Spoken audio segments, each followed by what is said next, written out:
story is genuinely terrifying. Like, it made my stomach turn, made me feel ill. It's that weird. I know you guys have wanted a scary story for a while, but it takes me a long time to find ones that genuinely creep me out. This one, however, is up there. There's a woman called Lisa. This is a true story, by the way, that was sent in to me. There's a woman called Lisa, lives in her own apartment, lived there for like 3 years, massive apartment block, gets along with all her neighbours, no problem, no worries, everything's fine. January of this year, at about 2 a.m, she gets woken up by a knock at her door. Well, she thinks it's a knock at her door at first, because when she checks her phone at 2 a.m, she's like, nobody's knocking on my door at 2 a.m. Like, who's knocking on my door at 2 a.m? Just have one of those like live stream Ring doorbell apps, and she opens the app. The light to the hallway is on. It's like a motion detector in their hallway. It is on, and she thinks maybe somebody just walked past her door and knocked on. Sometimes jokers do that. Turns over, goes to drift back off to sleep, and then she hears this knock again. It's like a very light, deliberate knock. Not very loud, but it's like somebody's trying to get her attention. Says that she just feels her heart sink, and she stays deadly still and deadly quiet to see if she hears anything else. That's when 3 more knocks follow. She opens up her camera app. This time the light has now gone off in the hallway, meaning there's no one in the hallway, and she's thinking, where am I hearing this knocking from? She convinces herself that it's an upstairs neighbour or a downstairs neighbour or one to the sides, and she's thinking, this is weird, but she's scared. You know when you've had that feeling before and you're just listening and you feel your heart pounding through your chest. The thing is, this knocking continues. Every 2 to 3 minutes, she hears this very light tapping knock. She tries to drown it out. She puts on like a fan and some rain sounds on her phone, but then she feels like this knocking is getting louder. She eventually picks up the courage and thinks, I'm just going to go to the door. I'm going to open the door, look through the peephole. She walks to the door, she looks through the peephole, the light in the hallway is still off. She sees like a slight glow of like an exit sign, but no one's there. She's just about to unchain her door to open the door. That's when she hears 3 knocks again, and she knows it's coming directly from the door she's standing behind. And she's thinking, no chance. She runs back to bed, shuts her door, puts the TV on really loud, and just ignores it. I guess this is what I don't understand with this. How do you guys just ignore these things? In the morning, she gets up, she looks through a peephole, she feels a bit braver in the daylight. She opens the door, nothing's wrong. She thinks, that was weird, maybe it was a neighbour. She gets dressed, goes to work, comes home around 7 p.m, she's chilling watching TV, she hears a knock at the door. This time it's like a normal knock. She goes to the door, looks through the peephole. It's her neighbour that lives opposite. He's like a middle-aged man, knows him relatively well. And he says to her, he's got something to show her, but it's a bit disturbing. And if she wants to, it's probably best the police to look at it. But he just wanted to let her know that something weird happened last night. She says to him, did something happen last night? Because I swore I kept on hearing knocking. And he said, someone was at your door last night. And this is when he showed her the footage. Around 1:57-58 a.m, the hallway light is triggered and you see this woman walk past this neighbour's door, and you just see that she's quite short, but she's got really long hair that looks really unkept, and she looks like she's wearing like this granny sort of dressing gown, not a nightie, but like, those house coats. She looks like she's wearing one of those, but she looks relatively young. Like, she doesn't look old enough to be wearing one of these outfits. Walks past this apartment and it looks like something catches her scent. She's like an animal and she smells something and she looks directly at this young woman's door. And she kind of like sniffs the edges of the door and gets down really low and like looks like she's trying to look under the door, or she's sniffing the door. I don't know. So she does this really weird movement, and when I read this, it made my skin crawl. She puts her legs like either side of the door. So her legs are like kind of spread. She's on her tiptoes, but then moves the rest of her body down really, really low. Her shoulders down low, and her head is kind of pressed on this girl's doormat. That's where this woman stays for nearly like 2.5 hours. Every now and then she would get up and stretch, and that's when the neighbour's door camera would be triggered with motion. She'd get back down into position and just like knock on this door. That's why this young woman couldn't see anything on her Ring doorbell or through her peephole, because this woman was so far down the door that she was undetectable. And it's the fact that she kept so still that the lights just turned off and wouldn't trigger. What? Oh my God. What would have happened if this young girl opened that door? Like, what was this woman doing? Neighbour said that in the morning he woke up to loads of notifications on his phone for movement outside. That's when he saw it and just didn't know what to do, basically, other than tell this neighbour what happened. I don't know about you, but I would rather not know. This woman still lives in her apartment. She never has seen this woman again. Nobody in the apartment has seen this woman again. Who was this woman? Why was she a creep? What was she doing? Why do people like this exist? It terrifies me. Like, don't be knocking on anyone's door at 2 a.m. and definitely don't be crouching next to nobody's door, because no. All right, let's just do divorce affair story time. The reason why this is so hard to make this video, well, a lot of reasons why it's so hard, but I would say the biggest reason is because for the last 6 months, I have been trying to understand it. I've been trying to figure out like the what, and I still don't. I have a lot of clarity on a lot of things, and I've also come to accept that I won't understand a lot of it, and that's okay, because my heart and my feelings can't understand those things, and I guess that's a good thing. But it is still hard to explain something that I'm still trying to understand myself, but I guess let's give it my best shot. So I guess honestly, there's a lot that I can backtrack and explain, but let's just talk about the most recent affair. So let's go back to April. Henry just turned 2. Me and Scotty just bought our first house, locked into a 30-year mortgage. Crazy things. So the moment that I can pinpoint of where there's signs, this is the exact moment of I felt something was off. So the exact moment that I felt something shift in me, not in him, in me, was we were laying in bed. It was about like April, and he was telling me a story about someone at work, and he had said, I used to be such a bad guy. And I was laying on his chest, and like jokingly, in like a joking tone, I said, bad guy, like, but you're not a bad guy, right? Like, just like being playful, whatever. And as my head was on his chest, I felt like his heart rate change, and he said like, no, I'm not a bad guy. But when he said it, I heard his words, but I felt the way his like heart rate changed. And at the time, And at the time, I did not like think necessarily anything of it, but I just remember feeling panic. And I remember thinking there was something that I didn't know. And I didn't know the extent of that, but I just remember like in my gut, I just felt like something's going to hurt me.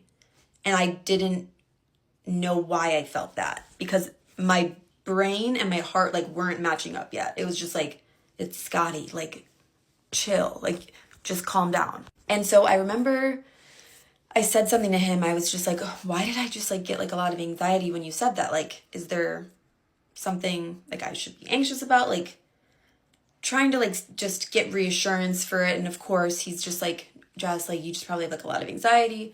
Like, we just bought a house. Like, don't worry about it. Like you're like, just comforted me the way that he always did.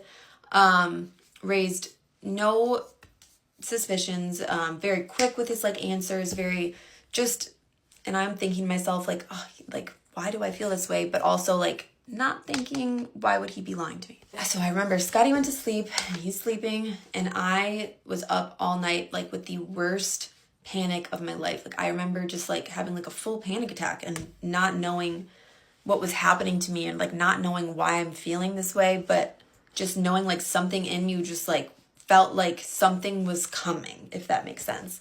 So to answer a lot of your questions of were there signs in me, yes. In him, no. There was no pullback, no, he was the exact same over the top, like picking me up, like just every moment, like writing me notes, saying how excited he was, like talking about like our future, like the house, like more kids, like everything was on paper perfect. But now I'm feeling just something is off in me. This like uneasy feeling went on for about a month, and now I'm starting to think like something's wrong with me. I'm starting to think, I mean, we used to live in Florida, so I'm talking to Scotty. I'm like, I think I'm depressed. I think that I have like something's not right with me. And I'm like, I think that I should see a psychiatrist and like talk to someone about this, because I can't, like, this panic in me was just like overwhelming, that like it was unbearable. And nothing was adding up to why. Like, I couldn't point to why I felt that way, because I have this perfect husband. We just bought a house. I have this perfect life. Like, why do I all of a sudden feel dread and panic and like doom? Scotty was such a good husband. He booked me a psychiatrist appointment. He found her. He booked it for me. Guys, like, that's crazy. So I'm talking to this girl, and I'm literally telling her, I remember being in this appointment saying, like, I don't understand, like, my husband is so supportive of me, like, just like bragging about my husband to the psychiatrist, and trying to be like, do I have depression? Do I have anxiety? Like, I just was like trying to figure it out. Like, could not get to the bottom of it. Gosh, see, this is the problem. I ramble. Like, why am I don't know how to shorten these things. Anyways, let's just fast forward through it. So I'm thinking something's wrong with me. Scotty's reassuring me. Of course, something's wrong with me. Reassuring me that something is wrong with me. But like, making it be the perfect husband that is searching high and low to get me the answers and the help that I needed in this anxious time that was happening suddenly. Bought the house. As you guys saw, I was spending a lot of time renovating the house. So me and Scotty, for like those couple weeks, we just like hadn't seen each other as much, and I missed him like a ton. I missed him so much. So I called my sister. I'm like, hey, can you watch Henry? And I asked Scotty, I'm like, let's order like pizza to the new house. We'll do like a date night, like painting, hanging out, eating pizza, and just spend time together while we renovate instead of being apart. Yeah, I was really excited. And I remember pulling up, he's mowing the lawn outside, and I run up and I give him a big hug, and I felt off again. I felt the same, like something's not right. But of course, his words, his excitement outwardly is same that I've always seen.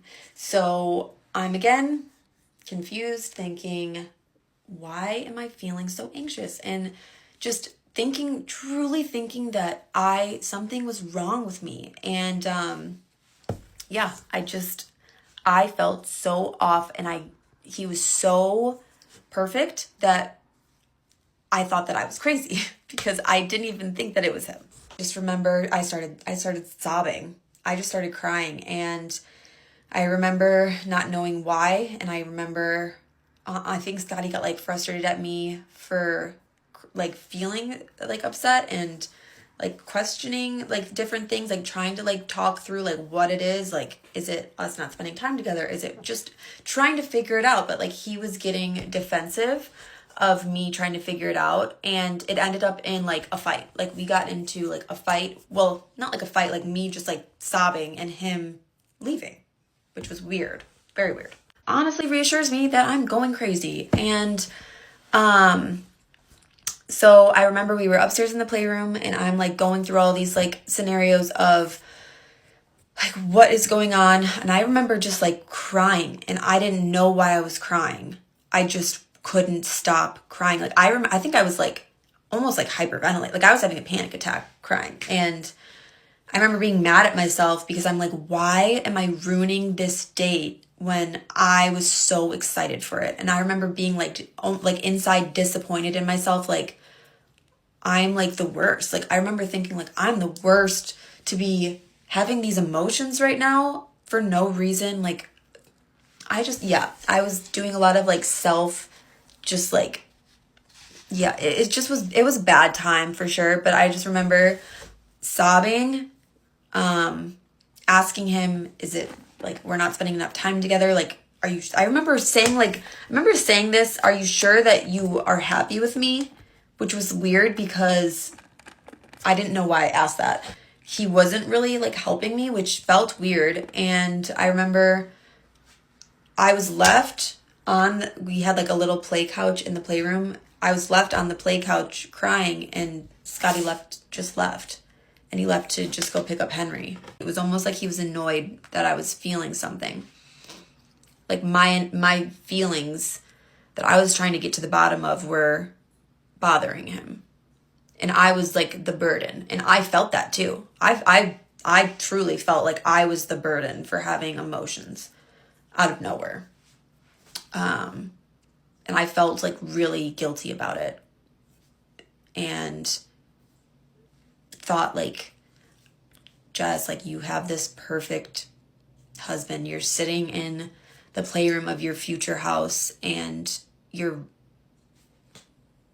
being dramatic.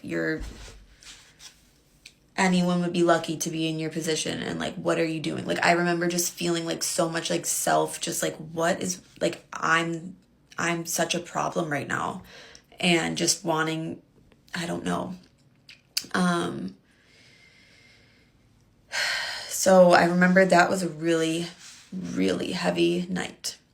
And it felt really heavy. I think I cried until probably like 1 a.m. I didn't even want to go home.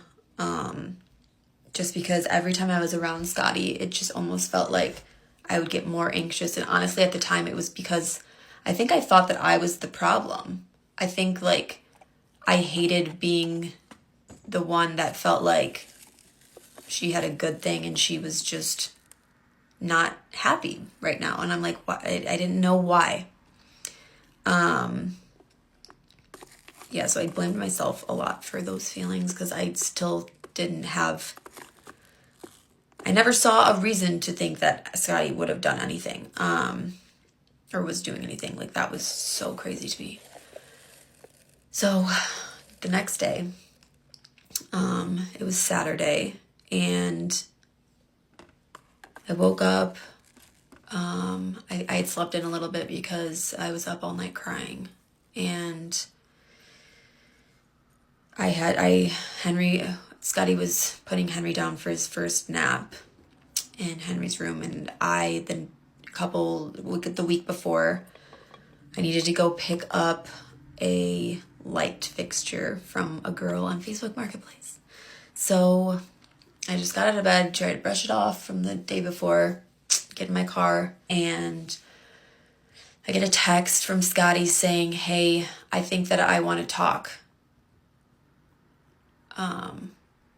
more after last night or something. And I remember just feeling like at my capacity. And I texted back saying, I think I need a little breather after yesterday. I don't know if I can handle like a big talk right now, if I'm being completely honest.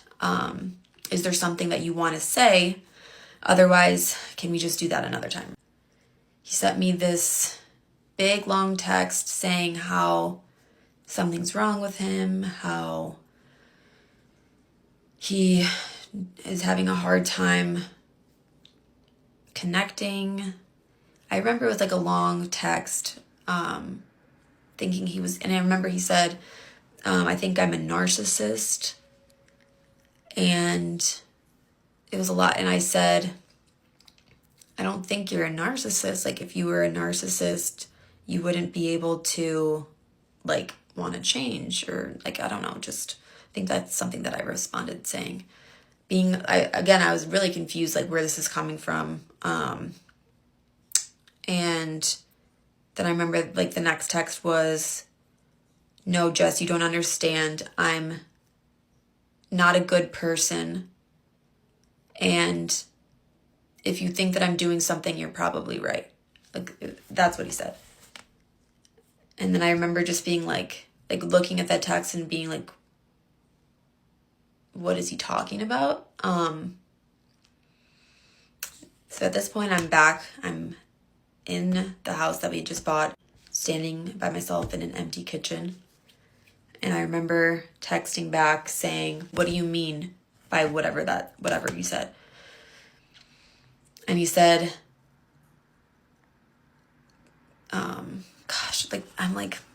I remember it, but it's like the emotional part of this, it's like blocking me from like saying it. So I think he just like reiterated and said again, "Whatever you think, it's probably true." And so then I remember staring at my phone thinking, okay, there's something I don't know. This is where that anxiety came from. My mind is going 1,000 places. The anxiety is very intense right now. I'm by myself in the kitchen. And I remember just like having panic and thinking like, okay, let me just text out, "Are you cheating on me?" And once he responds no, I'll have a lot more relief. I just remember sending that as a let's go worst case scenario, and then at least I can breathe through getting to what it is that he's talking about. Because even still in this moment, my brain could not think, "You wouldn't do that." Not even to me, to Henry. I'm really thinking we just signed, we just got a house. He's talking about the future. This is my best friend. We've been together since we're 17. That wouldn't be it. So I sent the text saying, "Are you cheating on me?" And I remember just staring at the phone, waiting for the relief. Just wait for the relief. And he said, "Yes." And I just remember screaming, what? I just remember nothing, and instantly nothing made sense anymore. And I'm standing in the house that is supposedly my future. And at that exact moment, it felt like my future was... Where I just left off was I had just gotten the text saying he was cheating on me. I'm fully alone, standing in what physically is my future, what I thought my future was going to be. It's like when we bought that house, every room was imagining Henry's siblings in this room. I'm designing the kitchen, imagining looking out the window to see Scotty playing with our kids in the backyard. It was just everything planning into that house was just a physical place of what I thought my future was. And honestly feeling everything that I had always wanted, I was finally there. When we got the house and when I was renovating the house, it just felt like everything I dreamt of, me and Scotty dreamt of together, it really felt like we finally made it. We started dating at 17, so it's dreaming about having a house and kids and everything. It felt like I was standing in where, I was physically where we always dreamed of. I just was so happy. Just thinking about how excited I was just for what's going to be filled with and the memories that we would make as a family in it. And yeah, so when I was standing in the kitchen and I got that text saying that he was cheating on me, my literal world, as I knew it, just ended.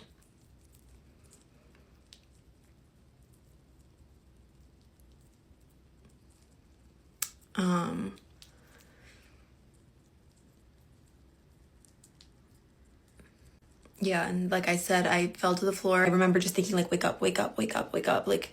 You're gonna wake up. This can't be real. Begging myself to wake up. Just because I didn't want to be in this, I didn't want this to be reality, and it was, but it just felt so far off that I just was I couldn't process it. And I think that lasted for not very long, because then I remember very clearly getting up and like saying to myself, okay, like right now how I react is going to determine my future and Henry's future. I don't know what's going on, but whatever I choose, do I choose to stay with him? Do I choose not to? Is not only going to be my future, it's going to be Henry's future. So like, make sure you know this is what you're going to do, because you can't just out of emotion do something, because it's not just affecting me, it was affecting Henry. So like, I just remember like very clearly just like knowing whatever move I did, I needed to be 100% sure about. 5 minutes later, I like got off the floor and I called Scotty, because why are we texting about this? And I remember because Henry was still napping, and I just very calmly said, here's what we're gonna do. When Henry wakes up, can you get him dressed? Bring him over to the new house. It was like warm outside this day. So I said, just get him dressed. We'll play with him outside for the rest of the day. No one's gonna say anything. We're gonna act like everything's fine, because I don't want anyone reacting and crying and showing these emotions in front of Henry. Like, he's two, he's not gonna understand, and he doesn't deserve to have to feel the weight of our emotions. And then once we put him down for bed tonight is when we'll obviously have to talk about everything. Yeah, and so I remember him and Henry coming to the house. He didn't say anything to me. And me and Henry just played outside, and I did what any mom would do, is just put on a face and be happy for him. And every time that he wasn't next to me, I just would break down. I remember I went upstairs to put something away, and I like looked outside, and I just see Henry and Scotty playing out there, and just like, and I just like lost it, because it's like I'm looking at what I just lost, and Henry doesn't know what he lost yet, and mourning it, not for me, but for both of us. And also still not understanding it, because I'm looking, it's really hard to put into words, because I guess, yeah, I don't know how to fully explain like the feelings. It just was, it felt like I was mourning something even bigger than death, because it was everything. Like, it wasn't just like a person I loved died, which is what it felt like also. It felt like the person I loved for 11 years, like, in a sense, like, died. I don't even know how to put it into words. It just felt like everything that I cared about truly, like, died. Like, and even past, like, it's like all of my favorite memories have always been with him, and it's like it almost takes that away from you too. So it just like was, I mean, it still is a lot to try to understand and feel. But I just remember it was a really heavy day. And again, I'm like so sorry. Like, I don't know how to put this stuff into words. So I know it's just like a lot of just rambling, and like probably not a lot of what you guys are even wanting to hear, but like it's hard. It's so hard to put this stuff into words. I don't know.